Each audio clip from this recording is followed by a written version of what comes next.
Beneath his stormy surface flowed the warm tide of compassion and kindness. What the hell's going on out here?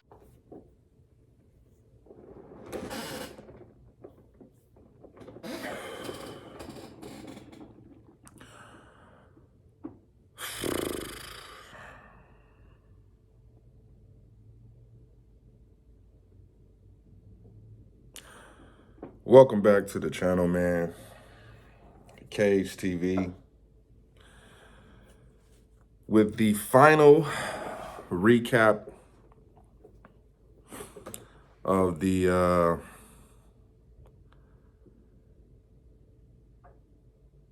2022 season, the 103rd season of the NFL.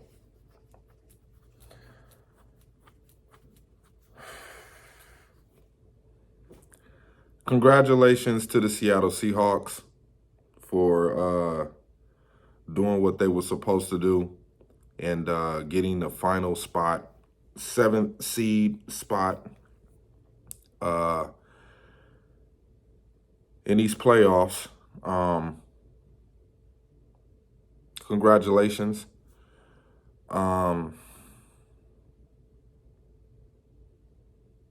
We just weren't good enough. We were not good enough. I mean, we had an amazing 4-game win streak. A lot of momentum built up coming into this game. You know, after going to Miami and beating them, and then having Minnesota come to Lambeau Field, and we blow them out the water. We blow them completely out the water. And then it comes down to a division game.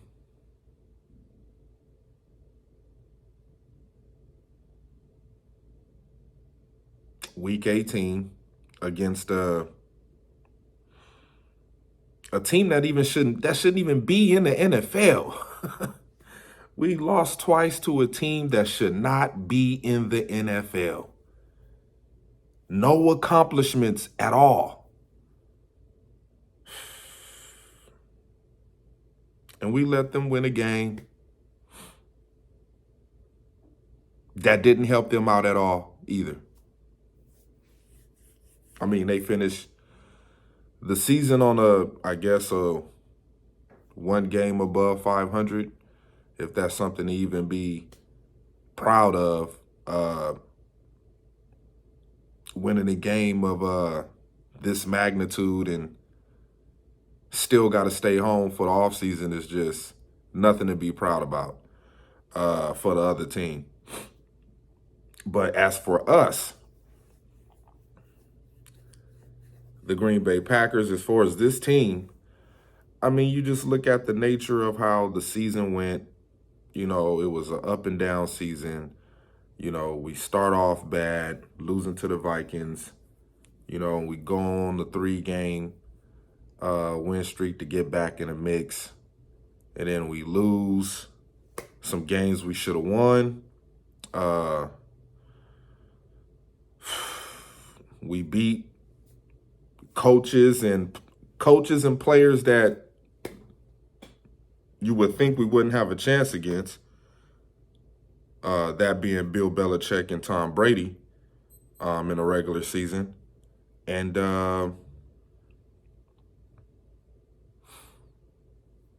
you just lose. You just don't win enough games to find yourself trying to make a postseason run.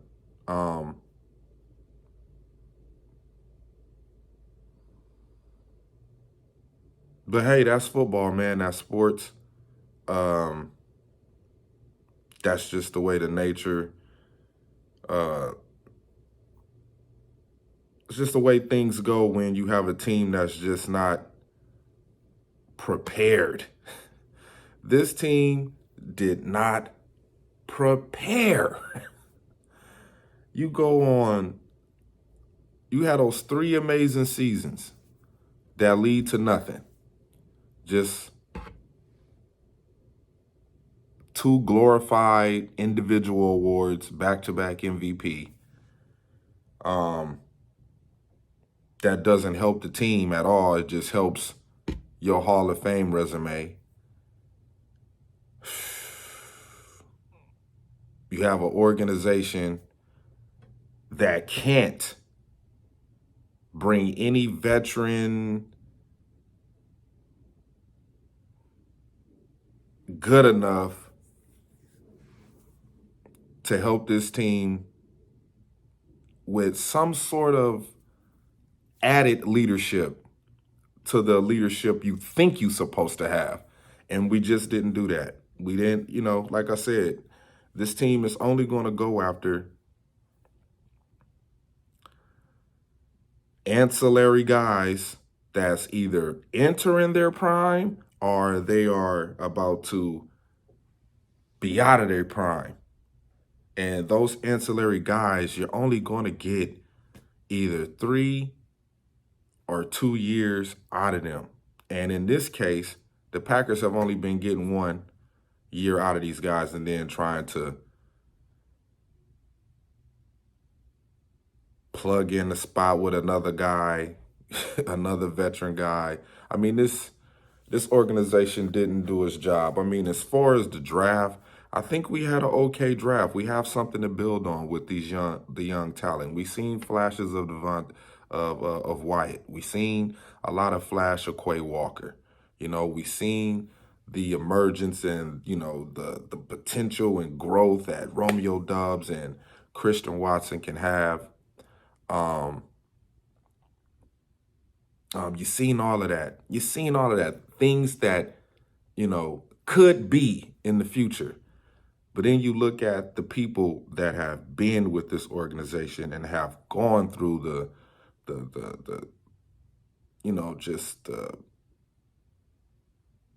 bad things, losing NFC championship games, losing to the fucking San Francisco 49ers, losing to old ass, washed up Tom Brady.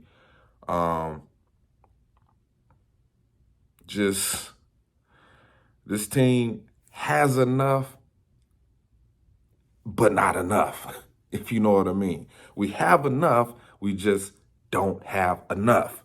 We have enough, but we can't get enough out of the guys that we got and the coaches. And I know everybody is going to wake up this morning and all this week, trash Aaron Rodgers, and rightfully so. I'm not going to sit up here and defend him.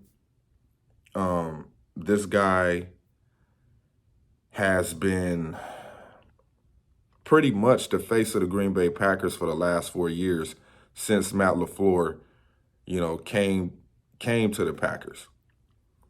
And, with his individual success, winning 2 back-to-back MVPs,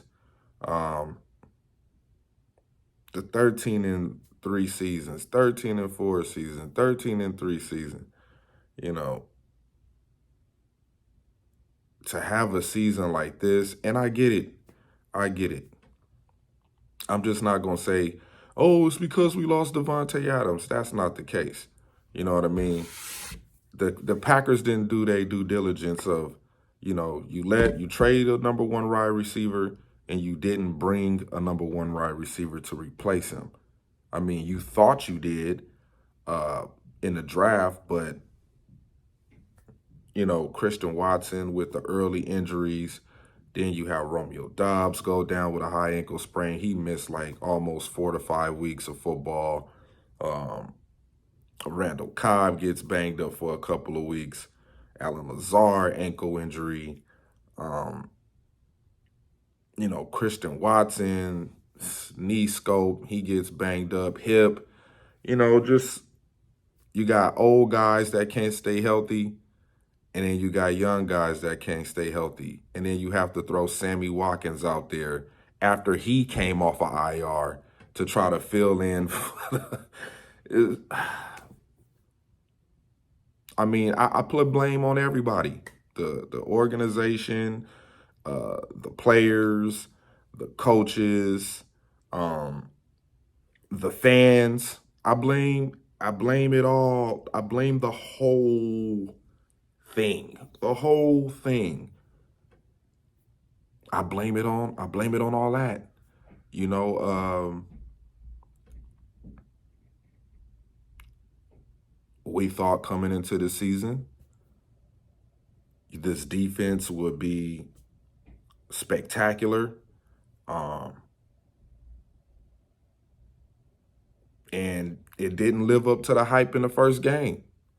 You know, we lose Rashawn Gary, we lose Stokes, and I got to give credit to Joe Barry for sticking it out, man, knowing that this offense could not get it together. This offense could not get it together. The injuries of the O-line, the young inexperience of the O-line with the rookies, the inconsistent run game with A.J. Dillon and Aaron Jones, the inconsistent run play calling from Matt LaFleur and Aaron Rodgers, the inconsistency of the offensive line doing their job and staying on their assignments, the inconsistency of these receivers not catching passes, the inconsistencies of Aaron Rodgers' gameplay week in and week out. Nothing spectacular about this offense but Christian Watson. That was the only thing that was spectacular about this offense. It was Christian Watson. And I don't even know if you could even say that was even anything to be happy about. I mean, as far as seeing him grow in his potential, but this was bad. This was bad. This was a tragic season for Aaron Rodgers. Tragic season for Aaron Rodgers. And I know a lot of people going to say, oh, you guys got eliminated from the playoffs. Technically, we wasn't in the playoffs, idiots.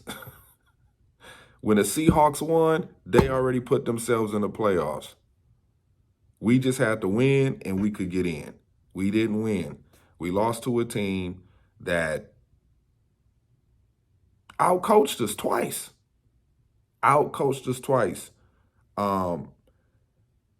Got to give credit to Dan Campbell.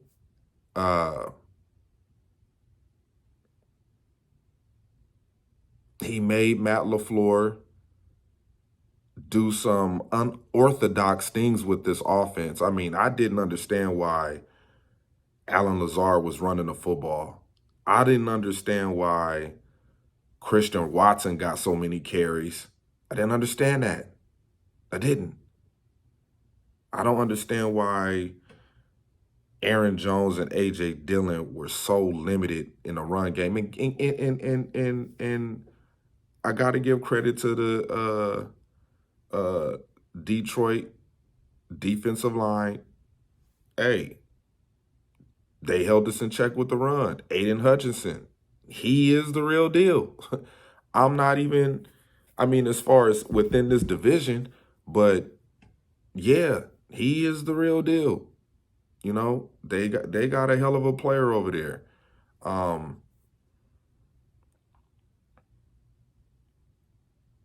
This team just wasn't ready. This team just wasn't ready this year. It just wasn't ready, man. Shout out to the Pack Attack gang. I know a lot of them are going to be sick for about a couple of weeks, maybe a month, maybe the whole off season. But the only thing we can do is to keep moving forward, you know.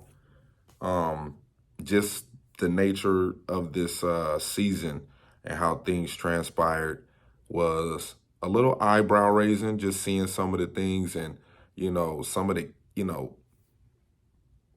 unusual characteristics that this team came in playing week in and week out. Aaron Rodgers and the plethora of interviews he did. I mean, not only just with, his Green Bay media obligations, but the outside media, the Pat McAfee show and doing all these different podcasts and all of this crying and talking about the beauty and how could you not be romantic about football and, just the gratitude and just, man.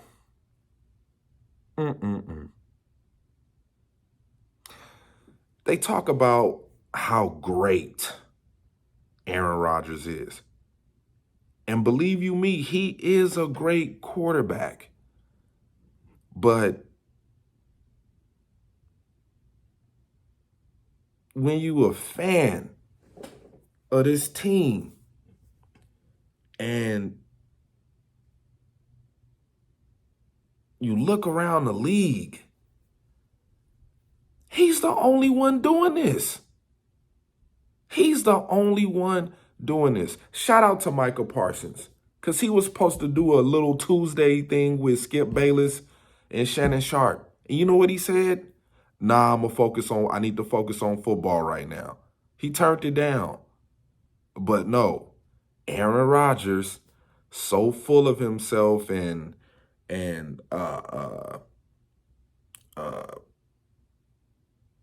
his thought process of just, I gotta change the narrative of who I am to the public. No, man. Change the narrative on winning football games in the postseason. Change that narrative. Change that. No team in the league fears this man no more. No team. No team is scared of Aaron Rodgers no more. I'm telling y'all that right now. Nobody is afraid of this dude. Unless the Green Bay Packers get some real fucking help around this man. Get some real help around this man. But, like I said, the help has to want to come to Green Bay. If the help don't want to come to Green Bay, this is what we will see. This is the product we will see. Now, of course, we have to go into our what's this, the third off season of this whole Aaron Rodgers, am I going to retire? Am I going to come back? Bullshit. He's guaranteed $50 million, close to $60 million next year. Guaranteed. He's going to get all of his money.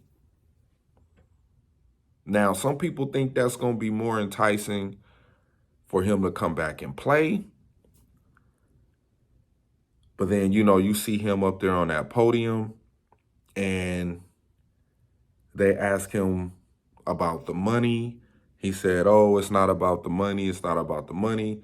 Then they ask him, if you do retire, what is one of the things you're going to miss? And then in this weird, emotional, I don't know what came over him. He just got emotional and said, oh, I'm going to miss the fans, and walked off the podium.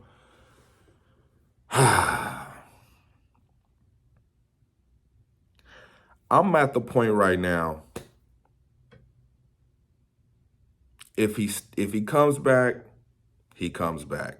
If he retires, he retires. I don't know what else to say about this. I don't know what else to say about Aaron Rodgers. I don't. We got a big offseason coming up, man. A lot of faces will be gone. I don't know how the Green Bay Packers are going to replace those players that will not be here next year. It's going to be a tough offseason.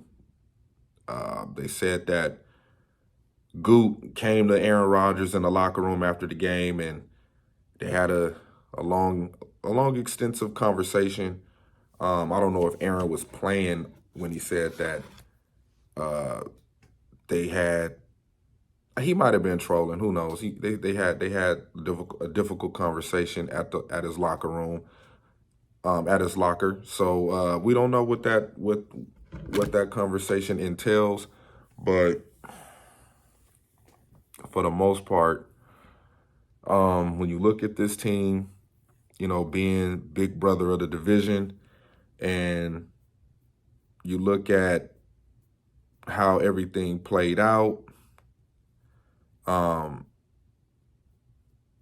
with all 4 teams in this division, and you could pretty much say that this division is still up for grabs as of now.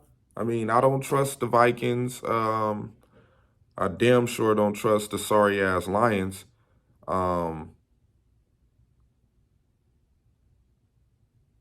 I trust the Green Bay Packers, and they don't even need to talk about the damn Bears. They got the first-round pick, and what are they going to do with that? What are they going to do with the first-round pick with the nature of the team and the roster that they have? So I pretty much think that this whole division is in shambles. This division still remains to be trash. And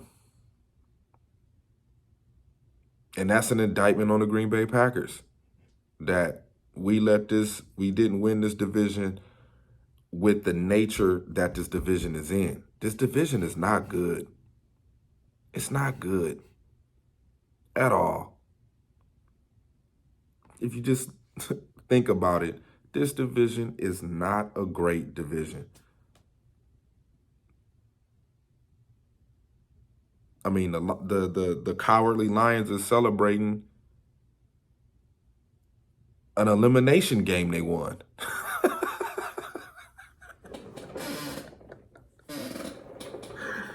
Oh, man. And even if we won that game, the only thing I could probably thank the 49ers for, thank the Lions for, is saving us the embarrassment of losing to the 49ers. It probably would have been a blowout, man. Just looking at this game but all division games are a tough game. This Lions team has been getting better for the last 3 years. For the last 3 years, they have been competing against this team. The Lions, when it's time to play the Green Bay Packers, they got up to play this year and they swept us. They had a meaningless sweep. Y'all sweeping us meant nothing to y'all or nothing to us. We were both bad teams. Both of these teams were bad. So I don't know if, Lions fans want to celebrate beating a team that really didn't have a shot mathematically, percentage-wise. It was kind of a roll of the dice and see what happens if we could win these games. But I do love the fact that this team engaged in turning the season around, bringing us this moment, you know what I mean? Giving us this opportunity to get in the dance. And that's what I can say about this team. This team blew numerous opportunities.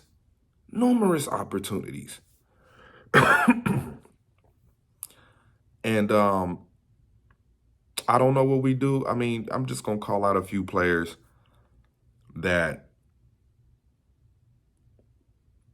can't stay consistent in big games.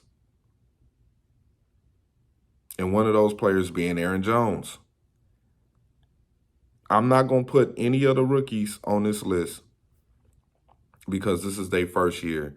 And this first year was basically a learning experience, learning how to go through a complete season of the NFL. You know what I mean? So I'm not going to even bring any of the rookies in this. It's only a few players. It's only a few players. And at the top of my list is Aaron Jones. How many times must you get the ball, start making a play, and then out of the blue just fumble? I don't get this dude. Now, we got to pay him a lot of money next year, man. I think it's like over $20 million. And the way that this salary cap is looking, I don't know, man. I don't know if we keep Aaron Jones. I don't know if we keep Aaron Jones. Robert Tonyan.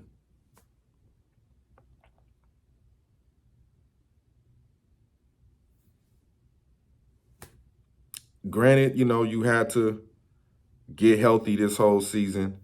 Trying to get back in the mix, the swing of things. I don't know if you come back next year either, man. I mean, just being with the Packers this long, being under the mentorship of Mercedes Lewis, and you still don't know how to block. We bringing in what's his name, Taylor Davis, to try to block. Josiah DeGore hurt, can't use him. Big dog can only play so many snaps. So he got to go on the list too, man. And third, I got to put Aaron Rodgers on the list. I got to put Aaron Rodgers on this list.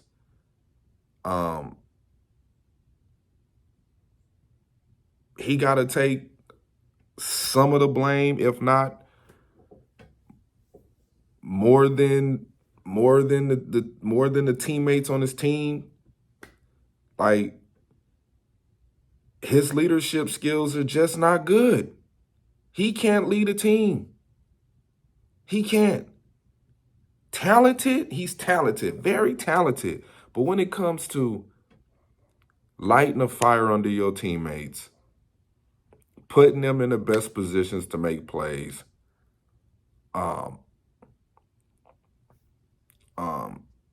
having that killer instinct, killer attitude,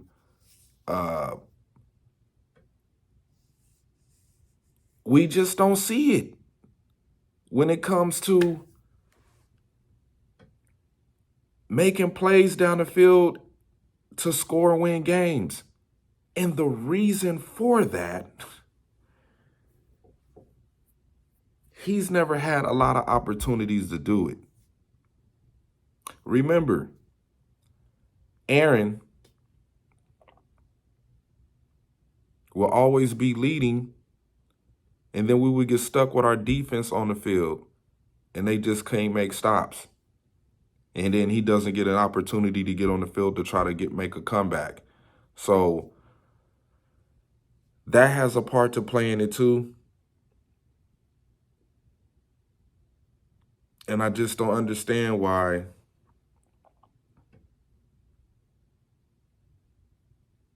it's just a repeat cycle of, even though, I mean, if most people say it felt like a playoff game. No, it didn't. It felt like the last game of the season.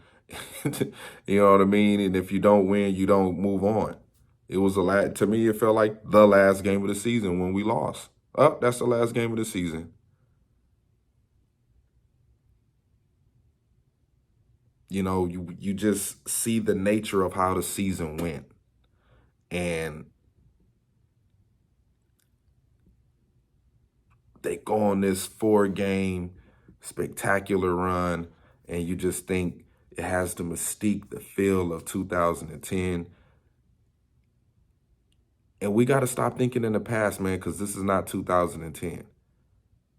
You know, this is a totally different team under a new advisement of coaches and GM. And this team has finally fallen apart. This team has finally fallen apart. This was a fall from grace. A fall from grace. This was a tragic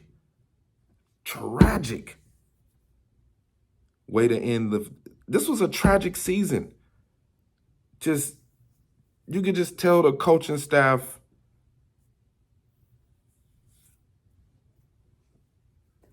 see y'all next year, man. Over 500, how do you like your chances, though? Well, one of them's at 500 right now. Yeah. We'll see where we're at the end of the season. And the last two at home, that would be winnable. Our record's pretty damn good with me starting. Thankfully, we got a great, foot guy in town. Winning in, we're not even going to talk about the other scenario because we're winning. Look, no disrespect, but I don't think they really stopped us. I had a piece about it. I had a piece about all of it. Whatever was supposed to happen, I was surrendered to that reality. Can't lose a game like that against that team, though. So that's going to hurt for a while. I'll try and watch, what I say a little better moving forward.